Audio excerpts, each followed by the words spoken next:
जय श्री कृष्णा। राधे राधे। हमारे सनातन हिंदू धर्म में कई पर्व त्योहार मनाए जाते हैं। जगन्नाथ भगवान की पूजा करने और उनकी कथा सुनने से व्यक्ति की हर मनोकामना पूर्ण हो जाती है। आषाढ़ महीने के शुक्ल पक्ष की द्वितीया तिथि के दिन भगवान जगन्नाथ जी का व्रत रखा जाता है, उनकी पूजा की जाती है। संसार में ऐसी कोई भी दुर्लभ वस्तु नहीं जो भगवान जगन्नाथ की कृपा से प्राप्त न हो। आज मैं आपके लिए जगन्नाथ भगवान की कथा लेकर आया हूं। आज के दिन इस कथा को अवश्य सुनना चाहिए, साथ ही दूसरों को भी सुनाना चाहिए। इस कथा को सुनने मात्र से हर विघ्न बाधा दूर हो जाती है और मनोकामना पूर्ण होती है। तो आइए सुनते हैं जगन्नाथ भगवान की कथा। प्राचीन समय की बात है। कर्माबाई नाम की एक महिला थी। वह महिला जगन्नाथपुरी की भक्ति में खोई रहती थी। वह महिला सुबह उठकर बिना नहाए धोए जगन्नाथ भगवान के लिए खिचड़ी बनाती थी और अपने हाथों से जगन्नाथ भगवान को खिचड़ी खिलाती थी। वह ऐसा प्रतिदिन करती थी। सुबह उठकर सबसे पहले जगन्नाथ भगवान के लिए खिचड़ी बनाती और उनको खिलाती। इस तरह से उसका जीवन कट रहा था। एक समय की बात है। एक बार एक साधु महाराज उसके घर पर पधारे और कर्माबाई से कहने लगे कि हम भूखे हैं, हमें भोजन कराओ। कर्माबाई ने सोचा कि साधु महाराज हमारे द्वार पर पधारे हैं, उनको भोजन अवश्य कराना चाहिए। कर्माबाई ने साधु महाराज को अंदर बुलाया और उनको भोजन कराने लगी। कर्माबाई ने साधु महाराज को भोजन कराने के बाद साधु महाराज को रात में विश्राम करने के लिए रोक लिया था। सुबह जब कर्माबाई बिना नहाए धोए जगन्नाथ भगवान के लिए खिचड़ी बना रही थी, तब खिचड़ी बनाने के बाद उस साधु ने कर्माबाई से पूछा कि एक खिचड़ी किसके लिए बना रही हो। तो कर्माबाई ने कहा कि यह खिचड़ी मैं जगन्नाथ भगवान के लिए बना रही हूं। साधु ने कहा, तुम ऐसा मत करो, बिना नहाए धोए भगवान के लिए भोजन बनाना अच्छी बात नहीं है।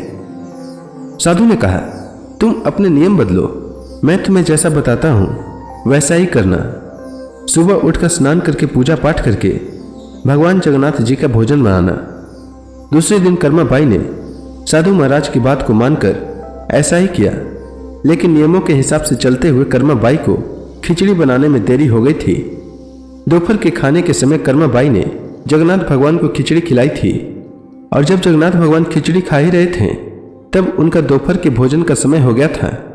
वह खिचड़ी खाने के बाद बिना पानी पिए मंदिर में चले गए थे। जब भक्तों ने देखा कि जगन्नाथ भगवान के मुंह पर खिचड़ी लग रही है तो लोगों ने भगवान जगन्नाथ से प्रार्थना की। जगन्नाथ भगवान ने पूरी कहानी बताई और साधु ने जब पूरी कहानी सुनी तो साधु को बड़ा दुख हुआ। वह साधु कर्माबाई के पास पहुंचा और कर्माबाई से क्षमा मांगी। इस तरह से आज भी जगन्नाथपुरी मंदिर में जगन्नाथ भगवान के लिए सुबह बाल अवस्था में खिचड़ी का भोग लगाया जाता है। तो प्रेम से बोलिए जगन्नाथ भगवान की जय। अब आइए सुनते हैं जगन्नाथ भगवान की दूसरी कथा। राजा इंद्रद्युम्न मालवा का राजा था, जिनके पिता का नाम भारत और माता का नाम सुमति था। राजा इंद्रद्युम्न को सपने में जगन्नाथ भगवान के दर्शन हुए। कई ग्रंथों में राजा इंद्रद्युम्न और उनके यज्ञ के बारे में विस्तार से लिखा है। उन्होंने यहाँ कई विशाल यज्ञ किए और एक सरोवर बनवाया।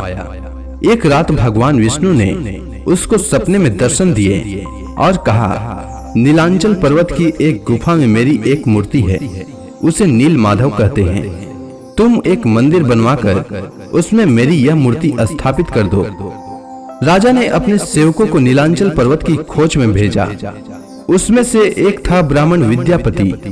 विद्यापति ने सुन रखा था कि सबर कबीले के लोग नील माधव की पूजा करते हैं और उन्होंने अपने देवता की इस मूर्ति को नीलांचल पर्वत की गुफा में छुपा रखा है।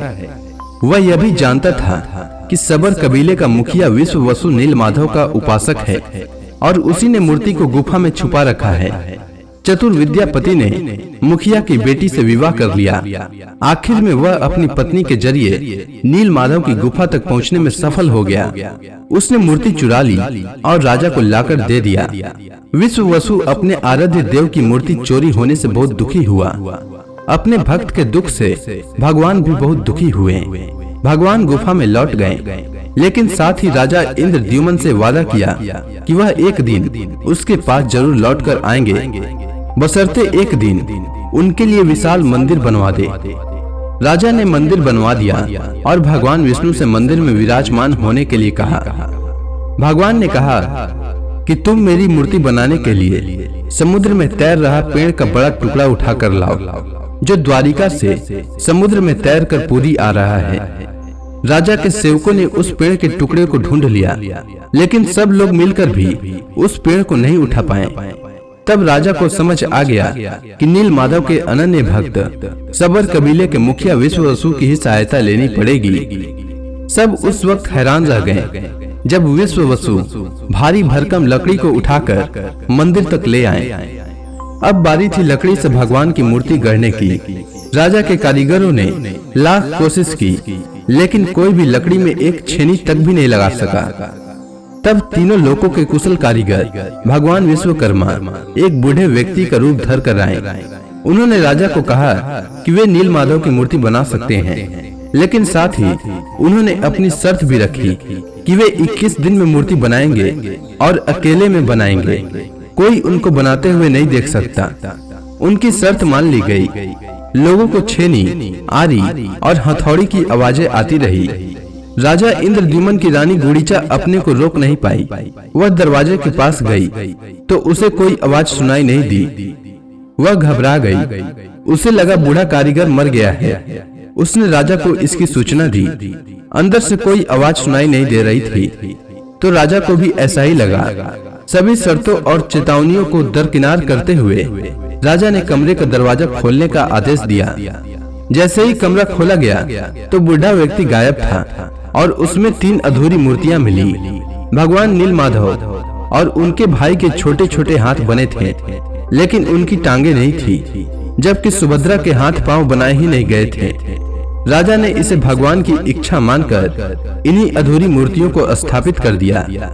तब से लेकर आज तक तीनों भाई बहन इसी रूप में विद्यमान हैं। तो प्रेम से बोलिए जगन्नाथ भगवान की जय।